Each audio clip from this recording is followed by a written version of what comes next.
Identity fix step 1, the tiny identity anchor. Before we get fancy, we lower the ego risk. That's what a tiny identity anchor does. It's the smallest verifiable action that matches your chosen identity label. It's not practice for the real thing, it is the real thing, just shrunken down to one breath. The goal isn't progress yet, it's proof. When the cost of proof is tiny, your brain stops flinching. Consistency gets cheap. Identity starts to stick. Here's why anchors work. Your brain hates uncertainty and big bets. A full workout, a perfect draft, a spotless kitchen, those are big bets that risk ego pain. A one-breath action removes the bet. It says, I'm that person for one breath. That's enough to plant the flag without triggering the threat response. Stack enough flags, and the territory becomes yours. So what exactly is an anchor? It's a binary action, done or not, that directly signals the identity. If your role is writer, then write one sentence. If you're athlete, then one push-up. If you're founder, then send one outreach. If you're developer, then open the IDE and run a test. No timers, no outcomes, no scores. It either happened or it didn't. That's how you remove negotiation. Let me show you exactly how to set yours. Step 1. Choose one role you care about this season. Not 5. 1. Say it plainly. I'm a writer. I'm a designer. I'm a student. Step 2. Pick the one breath action that a real person in that role would do. If it takes more than 60 seconds, it's not an anchor, it's a task. Step 3. Define the trigger, when and where it happens. The more specific, the less decision friction. The criteria are simple and non-negotiable. Daily. 60 seconds or less. Binary success. Doable anywhere. If one of those breaks, you're building a task, not an anchor. A daily anchor makes identity a rhythm, not a special event. Keeping it under a minute keeps your brain from bargaining. Binary success prevents you from moving the goalposts. Doable anywhere means travel, stress, or chaos don't break your chain. Examples to get you moving: one sentence in your notes app. One push-up next to your bed. One outreach DM using a saved template. Open your IDE, run the last test, and log the status. Open your notes and read the first heading out loud. Place your gym shoes by the door and touch the laces, then do one air squat. These aren't gimmicks, they're proofs. They remove excuses by making the floor embarrassingly low and the signal embarrassingly clear. Now here's where most people mess up. They turn anchors into vanity metrics. 5 minutes minimum, 500 words, 10 reps. That sounds committed but reintroduces ego risk. Another mistake, setting outcome goals, lose 2 pounds, finish chapter, and calling them anchors. Outcomes don't control today's behavior. Anchors do. And the big one, stacking too much. You add 3 anchors, a new diet, and a morning routine. By day 4, you're overwhelmed and your brain revolts. 1 anchor per role, max. If you're juggling roles, still start with 1. Let me give you the practical playbook so you can install this today. Write a 1-sentence identity statement. I'm a writer who shows up daily. Pick your anchor, 1 sentence after dinner. Choose a trigger. As soon as I close the dishwasher, I open notes and write 1 sentence. Add a visual cue, a sticky note on the dishwasher that says sentence. Add an accountability cue, a tiny calendar X when it's done. That's it. Now you might be thinking, 1 sentence can't matter. The reason it matters is compounding. The first motion reduces decision friction for the next motion. Once you've honored the identity with 1 sentence, doing a second is cheaper. But even if you stop, you've banked proof. Anchors are the spark. We'll reinforce with 5-minute proofs next. For now, protect the spark. A quick micro-win story: a client wanted to get back to the gym. We set the identity, I'm an athlete who trains daily. Anchor, put on shoes and do 1 squat after brushing teeth. Day 1, she did the squat and nothing else. Day 3, she did 5. Day 7, the shoes were on autopilot and she walked to the gym just to look. 2 weeks in, she was doing short circuits. The difference wasn't motivation. It was removing the ego bet and building reliable identity signals. Common friction you'll hit: boredom, embarrassment, and the urge to upgrade early. Boredom means the anchor is doing its job. It's supposed to feel easy. Embarrassment means your ego still wants aesthetics. Let it complain while you do the rep. The urge to upgrade? Hold the line for at least 14 days. Stabilize, then optimize. Once it's automatic, we'll layer the 5-minute ritual. If you remember nothing else here, remember this: anchors aren't about progress, they're about proof. Proof lowers fear. Lower fear increases reps. Reps build identity. Identity sustains progress. Anchors are the spark. Now we need daily proof to reinforce them. Identity fix step 2, the 5-minute proof ritual. Anchors are the spark. Now we reinforce them with a simple container. Your brain won't fight. A 5-minute proof ritual. Think of it as identity weightlifting with the lightest possible dumbbell. 5 minutes is short enough to bypass resistance and long enough to create undeniable evidence. You're not trying to crush work. You're training the story, I'm the person who shows up. Why does 5 work so well? Your brain discounts future rewards and overestimates immediate costs. A 45-minute block feels expensive. 5 minutes feels cheap. That price drop gets you through the door. And once you're inside, mood follows movement. The first 60 seconds reduce uncertainty. Predictability lowers perceived threat. Your nervous system calms and you gain momentum. If you stop at 5, great. If you keep going, that's overflow, not obligation. Here's the exact playbook. Pre-decide the time, place, and trigger. At 7 p.m. at my desk, when the timer dings on dinner, I open notes and write for 5 minutes. The more specific, the less debate. Remove options, close all tabs, silence notifications, lay out tools beforehand. Start with the easiest action, open the draft, set the timer, type the first word. If the role is fitness, set your mat, press start, do a single set. If it's study, open notes and recall out loud from the first heading. The rule that changes everything, you're allowed, encouraged, even to stop at 5. Winning is showing up, not crushing it. The minute you turn the ritual into a minimum quota, you reintroduce ego risk.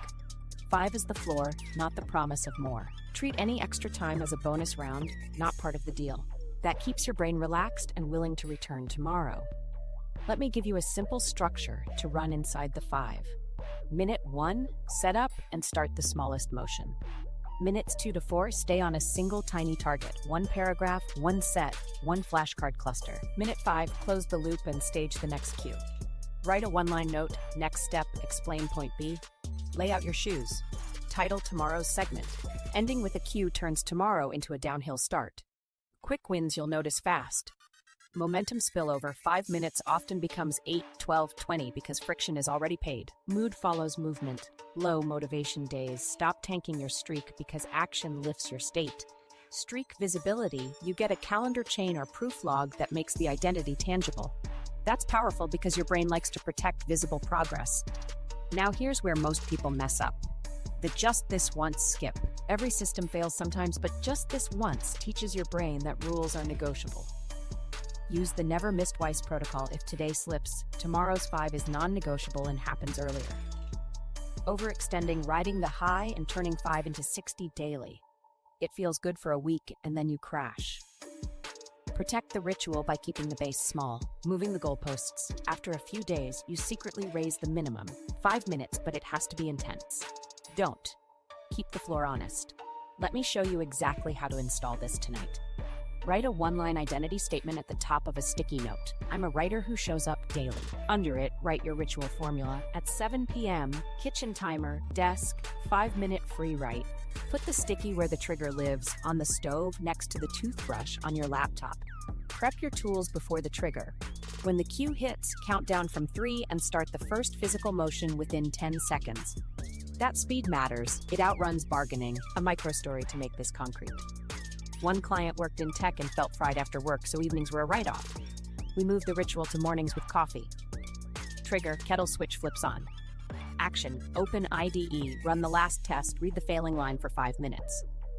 He hated stopping at first because flow kicked in, but we kept the rule. 3 weeks later, he'd logged 15 identity days as a developer who ships daily, merged 2 small PRs, and most importantly, stopped dreading code after hours. The ritual lowered the emotional startup cost. What if you're interrupted? Treat it like a set at the gym. Pause the timer, handle the interruption, and resume to complete the 5. If you have under 2 minutes left and can't get back, run a 120-second microproof before bed, open the doc, write 1 sentence, set tomorrow's cue. That preserves identity even on chaotic days. Travel days or busy seasons? Use a portable version. 5 minutes can happen on a phone, in a stairwell, or at a kitchen counter. Replace equipment with body weight. Replace deep work with outlines or flashcard recalls. The content changes, the identity doesn't. If you remember nothing else, remember this: 5 minutes is not about progress, it's about proof under real conditions. Proof lowers fear. Low fear keeps you consistent. Consistency builds identity. Identity makes progress inevitable. Proof stacks fast. Now we deal with the real villain, future you fantasies. Identity fix step 3, kill the aspirational self. Now we deal with the real villain, the perfect future self that keeps you performing the identity instead of living it. That fantasy looks productive, new routines, pristine notebooks, aesthetic workouts, but it quietly raises the bar so high that today never qualifies. The brain compares current reality to the glossy ideal, feels the gap as threat, and stalls. The fix isn't to dream bigger, it's to strip the dream of its perfection costume. We're going to kill the aspirational self and replace it with 1% better today. Why does this matter? Because perfection fantasies turn every rep into a test. If the session isn't long, intense, or pretty, it doesn't count, so you either overexert and crash, or you don't start. High performers do something more boring and more effective. They protect identity by valuing consistency over aesthetics. Once you kill the fantasy, you stop auditioning for the role and start inhabiting it. You'll make more proof in 10 ordinary days than one epic day followed by a shame hangover. Here's the core move. Swap perfect future me for 1% better today me. That's not a motivational quote, it's an operating system. Your brain needs tiny certain wins. 1% is specific enough to be measurable and small enough to be doable under stress. It turns I must be perfect into I must improve a sliver, which lowers ego risk and unlocks action on low energy days. Let me show you exactly how to do this with a journal prompt you can run daily. Ask, what would the identity do in the next 10 minutes? Not what should I do this week? Not what would impress someone? 10 minutes anchors you to now. The identity is the role you chose earlier: writer, athlete, student, founder, creator. Write the answer as a single observable action. Draft a messy intro paragraph, do one bodyweight circuit, recall from the first heading, send one outreach email. Then do it. That's the entire workflow. A few principles keep this tight. First, shrink the horizon. If you catch yourself planning a perfect day, pull back to 10 minutes.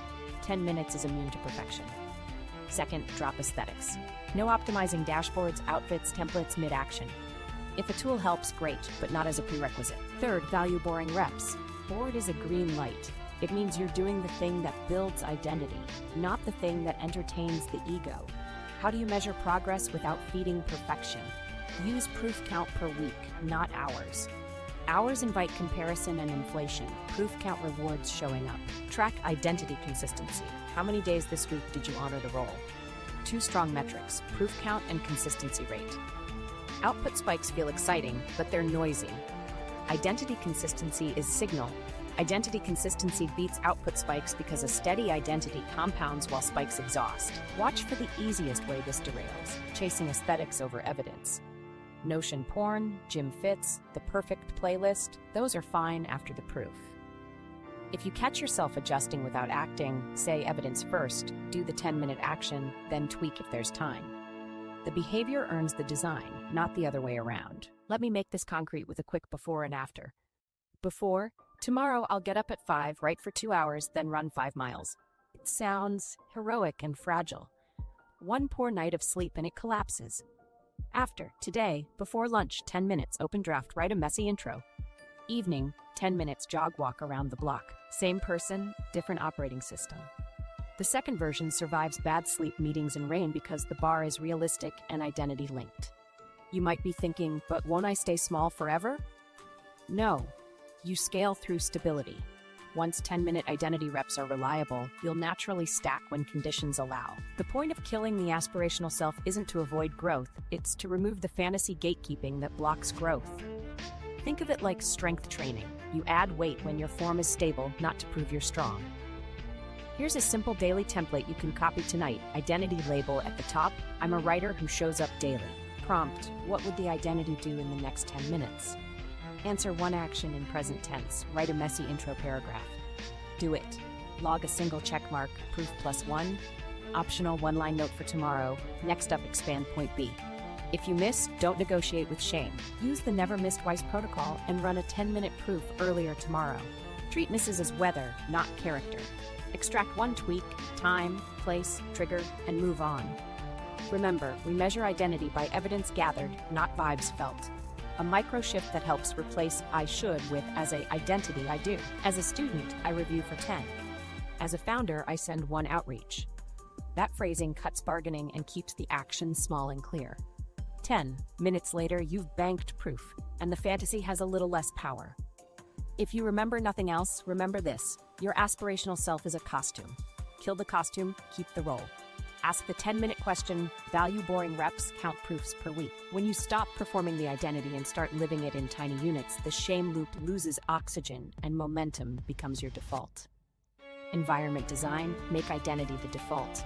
Willpower is expensive. Environments are cheap. If you've ever noticed how easy it is to scroll without thinking, that's environment doing the heavy lifting. We're going to flip that for your identity, so showing up is the path of least resistance.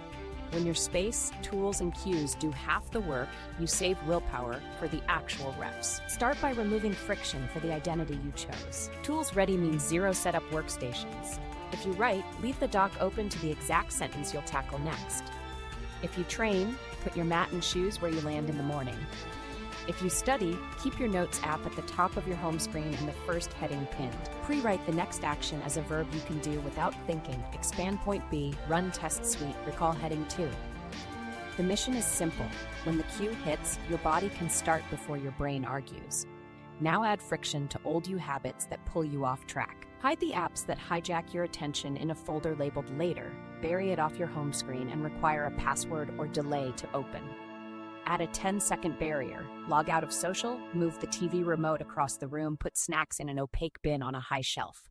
10 seconds sounds tiny, but at the decision moment, it's enough to let your identity script win. If it's hard to start the distraction and easy to start the proof, you've already rigged the game. Identity cues make the role visible. Use visual tokens, a sticky note with your identity statement on the object you touch first.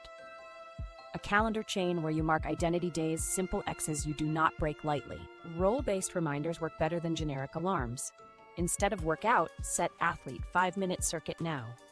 Instead of study, set student 5-minute recall now. Your brain responds to labels tied to behavior more than vague intentions. Let's layer social reinforcement without turning it into shame. Pick an identity buddy, a friend with a different role but the same rules. You both text a single emoji when the 5-minute proof is done. No essays, no judgment. Once a week, do a 5-minute call. What helped, what hurt, one tweak.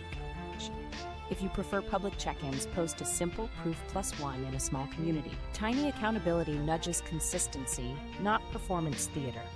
Here's a micro story to show the power of the first 90 seconds. A client was prepping for a certification exam and kept starting later. We built a preset. The night before, she placed her notebook open to the first heading, a pen uncapped, timer preset to 5, and a sticky note saying, recall aloud first. In the morning, she sat, hit start, read the heading, and talked. She halved her startup friction, which doubled her identity days in 2 weeks. The work didn't change.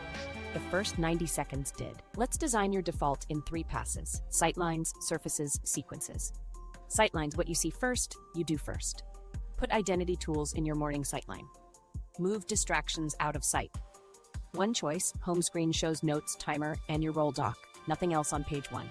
Desk shows only the current project and a pen. Gym corner shows shoes and a mat, not laundry. Surfaces, every surface sends a script. Clear your desk except the single tool for the identity. Kitchen table? A physical book beats your phone during study. Bedside? A notebook and pen if you write mornings, nothing glowing. Countertop? Water bottle and shoes if you train after coffee. Sequences stack identity into existing routines. Tie your 5-minute proof to a daily anchor: coffee brewing, dishwasher closing, teeth brushing, commute ending. Preload the first action so the sequence requires zero thought. Kettle on, open draft, 5-minute free write. Brush teeth, shoes on, 1 circuit. Close laptop at work, list tomorrow's first task, send 1 outreach. Add friction to dopamine loops. Delay loops with rules like phone lives in the other room during proof, or social apps require a 1-minute countdown to open. Use website blockers with a 5-minute grace delay. Keep snacks that derail you behind a door you don't see often. Put your remote in a drawer with a sticky note, proof first. If you share space, create portable identity kits. A writer kit, foldable keyboard, phone stand, earplugs, sticky note with next line, a study kit, flashcards, pen, timer, recall list. A fitness kit, mini bands, timer app, printed 5-minute circuit. The kit says identity travels. No space becomes an excuse. A quick calibration rule. If starting takes more than 10 seconds of setup, you haven't removed enough friction. If stopping takes more than 10 seconds, you haven't added enough. You want fast on-ramps and gentle off-ramps for identity, slow on-ramps and sticky off-ramps for distractions. Finally, close loops so tomorrow starts today. End each session by staging the next cue. Write your next line in brackets, lay out gear, set the timer for the same slot. That single minute shrinks tomorrow's resistance by half. When your environment carries you into the rep, you stop relying on willpower and start trusting your defaults.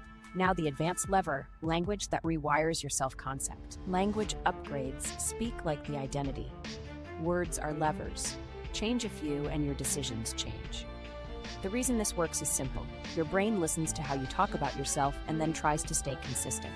So let's upgrade the language that shapes your behavior and make it match the identity you're building. Start with labels. Swap "I'm trying to write" for "I'm a writer who shows up daily." That tiny shift turns effort into identity. Trying implies permission to stop. I am implies standards. If that feels fake at first, remember, you're not claiming mastery, you're claiming membership.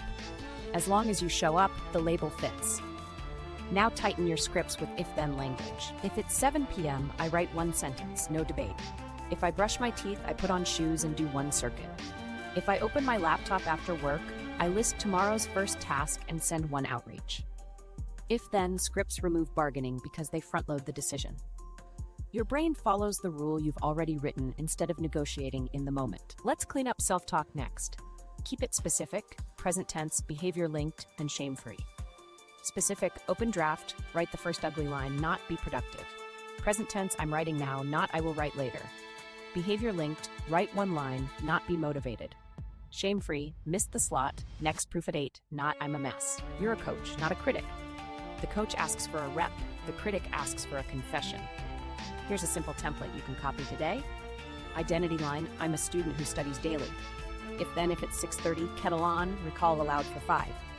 Self-talk rule, evidence first, then anything else. And a reset line for Mrs. Not a failure, just friction. What's one tweak? You'll be surprised how often that script pulls you back into action without drama. Let's talk boundaries, because identity leaks through your calendar. Conversation boundaries help you decline identity inconsistent commitments gracefully. Use this structure: appreciation, constraint, alternative. Thanks for thinking with me. I've committed my evenings to training this month. I can do a quick brainstorm Friday lunch, or I'm a no for now. That's clear, kind, and protective. Each clean no is an identity yes. You'll also need request upgrades. When someone asks for a quick favor, ask what's the outcome and by when. Vague requests eat your identity windows. Specific requests let you slot them around your proofs. If it doesn't fit, offer a tiny alternative that doesn't break your streak. I can review a single paragraph today, beats ghosting and keeps you in integrity. Now you might be thinking, isn't this just semantics? The reason it isn't is that language changes expectations, and expectations shape behavior.